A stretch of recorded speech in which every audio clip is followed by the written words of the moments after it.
আসসালামু আলাইকুম, কেমন আছেন আপনারা সবাই? আম্মুর কাছে শুনলাম 16 বছর পর সে আজকে শাড়ি পরলো। নর্মালি মেয়েরা মায়ের শাড়ি পরে, কিন্তু আমি আমার শাড়ি দিয়েছি আমার আম্মুকে। মা মেয়ে মিলে বের হয়ে গেলাম ঘুরতে। এদিকে পুরো ফেসবুক জুড়ে শুধু আমার আম্মুকে নিয়ে আপনাদের সমালোচনা। সবই ঠিক আছে, কিন্তু কিভাবে আপনারা এই ওয়ার্ডটা ইউজ করেন যে মরা মানুষ জিন্দা হয়ে গেছে। কষ্ট পাচ্ছি এই কমেন্ট গুলো দেখে, কিন্তু আমার কষ্টে আপনাদের কি বা আসে যায়। দেন যত পারেন, সমস্যা নেই। আমি আমার মতো সবকিছু নিয়ে আলহামদুলিল্লাহ ভালো আছি। দুইজন একদম সুন্দর করে শাড়ি পরে বের হয়েছি। রাজশাহী শহরটা আজকে দিনের বেলা আম্মুকে ঘুরে দেখাবো। আমি জিজ্ঞাসা করছিলাম আপনি কতদিন পর শাড়ি পরলেন, তো তিনি বললেন যে প্রায় 16 বছর পর। এটা শুনে খুব অবাক হচ্ছিলাম, একটু খারাপ লাগছিল যে মানুষটা সকাল্লাদো আসলে শেষ হয়ে গেছে। তবে আমি খুবই খুশি ছিলাম আমার আম্মুর হাসি মুখটা দেখে। যে কয়েকটা দিন পৃথিবীতে আছি, আমি যেন আমার বাবা মায়ের সুন্দর হাসিটা রাখতে পারি, তাদের সব ইচ্ছে আশা যেন পূরণ করতে পারি। কত কত গল্প করছিলাম আমরা একসাথে। আমার আম্মু বলছিল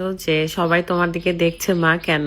আমি বললাম আপনার মেয়ে যে ব্লগ বানায়, সবাই ভিডিও দেখে, এই কারণে সবাই দেখছে, চিনতে পারছে। তো বলছিল যে আমার মেয়ে হচ্ছে পৃথিবীর সবচেয়ে সুন্দরী মেয়ে, তার পেট থেকে নাকি সুন্দর একটা বেবি বের হয়েছে। আমি বললাম যে সব বাবা মার কাছে সন্তানরা সর্বশ্রেষ্ঠ সুন্দর হয়, প্রতিটা বাবা মাই বোধহয় একই কথা বলে। দেখতে পাচ্ছেন কত গল্প করতেছে, হাসতেছে। তো আমি এই কথাগুলো শোনাতে পারছি না, কারণ অনেক আওয়াজ আর কি বাহিরে। অনেকেই দোয়া করছেন আমাদের জন্য যে আপু অনেকদিন পর এই পূর্ণতা হয়েছে। খুবই খুশি আপনারা, কিন্তু কিছু কিছু মানুষ আবার হিট করে কথা বলছে, ওইটাতে কষ্ট পাচ্ছি। বাট একদিন আপনারা ঠিক বুঝবেন আপনাদের কোন কথাটা ভুল ছিল আর কোন কথাটা ঠিক। পুরো রাজশাহী একটু ঘুরিয়ে ফিরিয়ে নিয়ে চলে আসলাম রাজশাহী পদ্মা নদীতে, মানে টিবাদে আসলাম।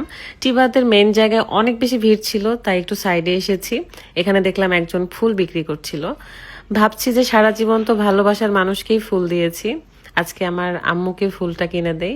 খুব সুন্দর তরতাজা ফুল ছিল, ঠিক আমার মায়ের মতো। দোয়া করি পৃথিবীর সকল বাবা মা অনেক ভালো থাকুক, অনেক ভালো থাকুক। সন্তানরাও তার বাবা মার প্রতি সব দায়িত্ব কর্তব্য পালন করুক। পৃথিবীতে এই সম্পর্কের চেয়ে ভালো সম্পর্ক আর কিছুই হতে পারে না। পদ্মা নদীর ধারে এসে অনেক ভালো লাগছিল, কারণ এখানে খুব সুন্দর বাতাস এন্ড সবাই খুব শান্তিতেই বসেছিল, যে যার মতো। আমার খুব ভালো লেগেছে এখানে এসে। রাজশাহীতে যে আম্মুকে ঘোরাতে পারছি, তার মেয়ের শ্বশুর বাড়ির এলাকা, সো আমি অনেক খুশি ছিলাম। প্রায় 1 ঘন্টার মতো এই পদ্মার ধারে ছিলাম, এবং এখানে আমরা কিছু ফুচকা চটপটি অর্ডার করেছি, সেগুলা খেয়ে দে আমরা আবারও ঘুরতে বের হয়ে তারপরে একটা রেস্টুরেন্টে যাই। সব মিলিয়ে আলহামদুলিল্লাহ খুব ভালো সময় যাচ্ছে, আল্লাহর কাছে হাজার হাজার শুক্রিয়া।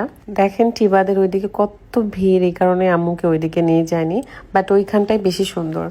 দেন আমরা একটু ঘুরে হিলিয়াম রেস্টুরেন্টে আসি, এসে আমরা বার্গার, পাস্তা, চাউমিন এগুলো অর্ডার করেছিলাম।